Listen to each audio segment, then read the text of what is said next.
नमस्कार, अतुल्य लोकतंत्र चैनल में आप सबका स्वागत है। मैं हूं आपका अपना दोस्त अतुल्य कुमार।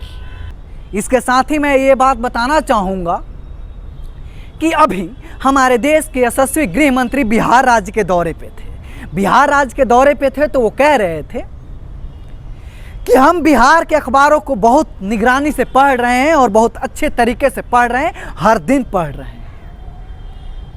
तो मैं यशस्वी गृह मंत्री जी से पूछना चाहूँगा कि अभी ही पढ़ रहे हैं कि इससे 1 साल पहले भी पढ़ रहे थे, जब एनटीपीसी की बहाली के लिए और रोजगार के लिए युवा और बेरोजगार पटना की सड़कों पे पुलिस की लाठियां खा रहे थे, जब आपकी सरकार और आपकी बदौलत नीतीश कुमार की सत्ता थी।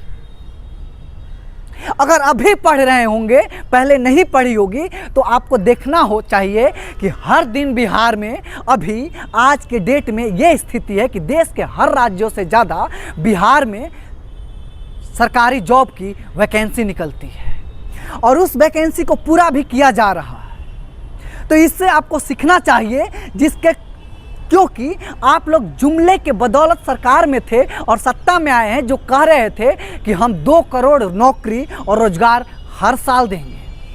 हर साल की तो बात छोड़िए, ये 10 साल होने के आ गए हैं और 10 साल में 2 करोड़ नौकरी भारत के बेरोजगारों को नहीं मिली। मैं यशस्वी गृह मंत्री से कहना चाहूँगा कि आए तो विपक्ष के निशाने पे लिए, लालू यादव को निशाने पे लिए, नीतीश कुमार को निशाने पे लिए, हर विपक्ष की पार्टी को निशाने पे लिए, बेरोजगारी को निशाने पे कब लेंगे?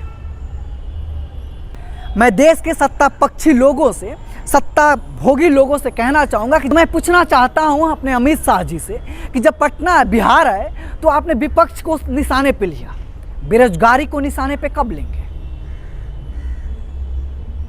जो युवा रोजगार के लिए दर दर भटक रहा है, उसकी मुसीबतों का और उसका दुखों का निवारण कब होगा? और दुख मिटाने के लिए उस दुखों को निशाने पर कब लिया जाएगा? या फिर सत्ता की हवस मिटाने के लिए और सत्ता की भूख मिटाने के लिए हर समय उन तमाम समाज के मुद्दों को निशाने पर लिया जाएगा जिसके कारण आप सत्ता में काबिज रहे? जब जनता एक जरूरत की मुद्दा उठा के लेके आती है तो आप लोग एक ऐसा मुद्दा उठा के लेके आते हैं जिसका ना कोई बेस होता है, ना उसका कोई अर्थ होता है, निराधार और बेस विहीन होता है। जो अभी मुद्दा था भारत और इंडिया में फर्क बताएं।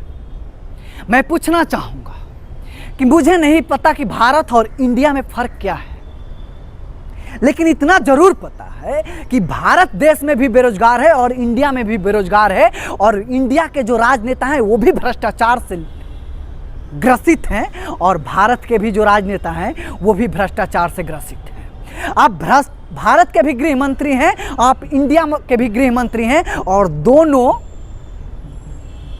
देशों में पिछले 10 सालों में जो 2 करोड़ नौकरी का आपने वादा किया था, उसके नाम पर बस घंटा दिया गया है।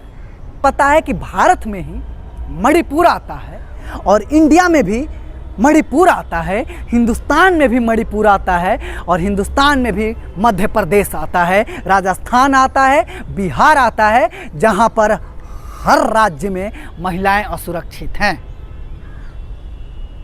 तो मैं देश के यशस्वी गृह मंत्री से कहना चाहूँगा कि ये फ़र्क हमें अवश्य बताएं कि भारत और इंडिया में फ़र्क क्या है। आपकी एक वीडियो सोशल मीडिया पे वायरल हो रही है, कह रहे हैं कि हमारे देश के यशस्वी प्रधानमंत्री एक मीटिंग में थे, एक मोर आके कांच के गिलास पे ठोर मारता है, चोंच मारता है। उस मीटिंग में हमारे देश के यशस्वी प्रधानमंत्री को मोर की पीड़ा समझ आती है और वो घंटी बजाते हैं और बाहर से कोई नौकरशाह आता है और वो उस मोर की दुख और उसको दाना डालने चला जाता है। आपकी वीडियो है ना, और ये बताने की कोशिश करें कि इतना संवेदनशील हमारे देश के यशस्वी प्रधानमंत्री हैं। इस बात के लिए और इस संवेदना के लिए हम प्रधानमंत्री को क्लैपिंग करेंगे। लेकिन हर बर्थडे पे उनका बेरोजगारी ट्रेंड होता है। उन तमाम माँ बहनों की सपना उनके आंखों के सामने आत्मदाह कर लेता है। मणिपुर में बहनें नंगा घुमाई जाती है, राजस्थान में बहनें नंगा घुमाई जाती है, उस समय हमारे देश के यशस्वी प्रधानमंत्री की संवेदनशीलता कहाँ मर जाती है? या हमारे देश के यशस्वी प्रधानमंत्री को अगर जानवरों से लगाव है तो उनको चिड़ियाघर का प्रधान सेवक बना देना चाहिए, किसी देश का नहीं, क्योंकि देश कोई चिड़ियाघर नहीं है। देश मनुष्यों से और मानवता से भरा हुआ है, जिसका कार्य करने के लिए, भलाई और दुखों का निवारण करने के लिए एक मानव को ही होना लाजमी है। इससे कहीं मैं ये बताने की कोशिश नहीं कर रहा हूँ कि हमारे देश के यशस्वी प्रधानमंत्री जानवर हैं।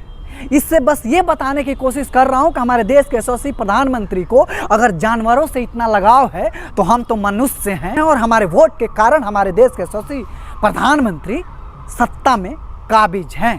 तो सबसे पहले हमारा दुख और हमारी परेशानी पे निगाह होना उनका ज़रूरी है।